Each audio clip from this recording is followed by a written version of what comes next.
Hey guys, welcome back to another episode of Norwich City Career Mode. In this episode, we will have a Capital One Cup match, as you'll see here, against Aston Villa, and also a league match at home to Southampton. So we're playing twice at Carrow Road today, which I'm looking forward to. I like playing at home, so because this is a Capital One Cup match, I rotated the side, playing Ricky Van Wolfswinkel and Patrick Bamford up front. So this is Aston Villa's team. They're going quite narrowly, and hopefully we'll be able to beat them because I think the teams are quite even. But the first chance would actually come to Aston Villa in the 3rd minute as Silla beats John Ruddy, and luckily Carnahan was there, otherwise he would have scored. But our first chance was going to come in the 6th minute as Whittaker gives it to Bamford. Bamford beats Sendros and Silla with one touch, and unfortunately shoots into the side netting. A bit disappointing there. And in the 20th minute, Bakuna comes down the left-hand side, whips it in with his right. Ruddy tips it over, and Nicholas Helenius misses an open goal. So really disappointing from him. But that was all that happened until half-time, where the only kind of upset so far was QPR 1, Huddersfield 2, which was a bit interesting. But I think yeah, QPR are quite a mid-table side on this game, but the first goal actually would come here as Baker heads it down towards Fabian Delph, who scored for Aston Villa. So last season, we played Aston Villa here in the FA Cup, and they knocked us out. I think it was 2-0. Quite a good game, but there was 3 elements about this goal which was should have been dealt with by us. The crossing should have been dealt with by the defenders, 1.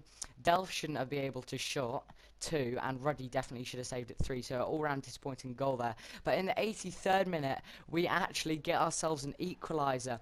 For the whole match, Aston Villa had been dominating us. I thought it was just a matter of time before their second goal came. So when Gary Hooper scored here, I was very surprised but happy at the same time because he put one defender on the floor there as I think it's Kieran Clark chased him, slides in. Gary Hooper powers it with his right foot and gets his first goal in the Capital One Cup this season.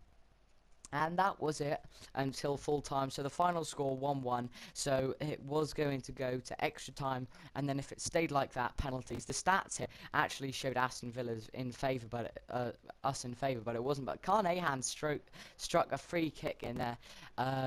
In the 102nd minute, which I shouldn't have done better, but I was talking to someone at the time and wasn't really concentrating. But it was going to go to penalties. Extra time was pretty boring except for Carnahan's free kick. So our first penalty taker was Stephen Whittaker, who stepped up and scored. The goalkeeper went right, he went left. Always nice to send a goalkeeper the wrong way. It looks even better when the penalty is on the floor and quite slow. But Aston Villa's first penalty taker was Ben Teke, and he also did score. So both goalkeepers going right, both strikers going left. But Gary Hooper would step up now. Shea Given went left and Gary Hooper went right. So we are leading the penalty shootouts 2-1. I always win penalty shootouts, so I was confident coming into this. But then Bakuna stepped up, not really stuttered. He hit it slowly. John Reddy probably should have done better. Now Doran steps up and sends the goalkeeper the wrong way, and Aston Villa's next penalty taker is Burke. Ruddy trying to put him off. Burke steps up, a little kind of chip, and he puts it over the bar. So then Ofoe steps up, and unfortunately I messed this penalty up. I was trying to go to the bottom left corner, but he didn't do that very well. Now Delph is the next penalty taker for Aston Villa. Ruddy trying to put him off again, and it works because Ruddy saves Delph penalty. So now Howson for us to win the game. Howson puts it down the middle, and Norwich City do go through to the 4th round of the Capital One Cup. So I'm very happy with that performance. Even if we win and don't deserve to, I'm still happy. But here you see the stats. Aston Villa dominating possession, but we dominated shots. So I think Aston Villa deserved to win, but it doesn't matter because we were the one who goes through. So the second game of this episode would be again at Carrow Road as we host Southampton in the league. So we are 11th, Southampton are 14th. Southampton have played 5 games, drawn 5 games, so I was expecting a draw here.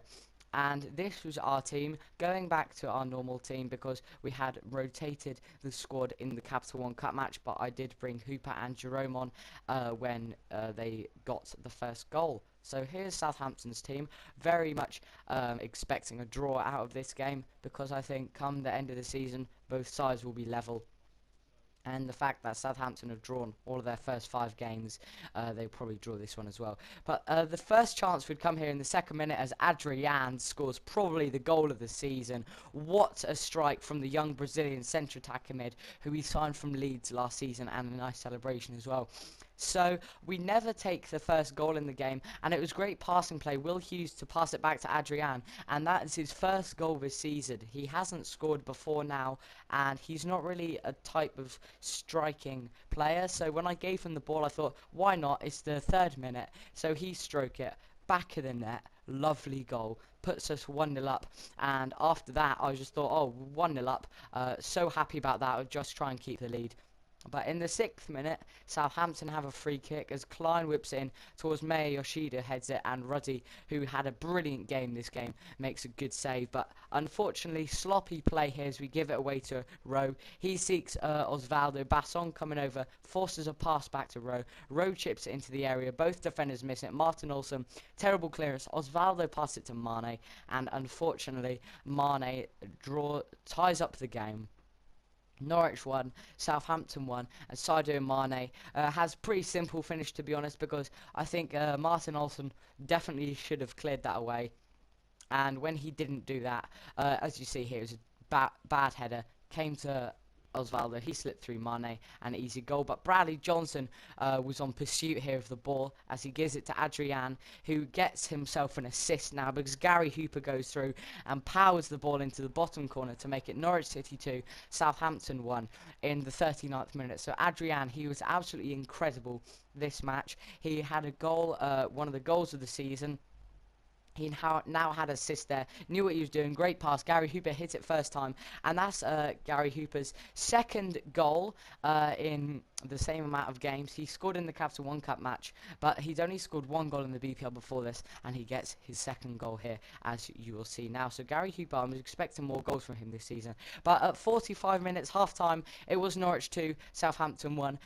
Equal amount of shots on target, but we were dominating possession. So Gary Hooper gets played through here in the 50th minute, went for power, and if we scored there, it would have been game over, because in the 54th minute, Osvaldo picks it up, goes for the shot, and John Ruddy makes a superb save. The next chance would come in the 57th minute as Basson is completely out of position. Osvaldo gives it to Mane, and John Ruddy makes another incredible save. But in the 74th minute, the deadlock would be broken as Ruddy comes through here, gives it to Osvaldo, and Pablo Daniel Osvaldo gets his 1st goal of the season. I don't rate him as a striker. He nearly missed an open goal there. As you see, he didn't have the guts to try and take it past Ruddy, so he gave it to Osvaldo, and Osvaldo puts it in the top corner of the goal. So it was going to be 2-2. I was happy with this result, to be honest. The last chance would come here as they whip it in, but Ruddy makes an amazing save. But that was going to be full time, 2-2. If you did enjoy this episode, leave a like, and I'll see you for the next episode of Norwich City Career Mode very soon.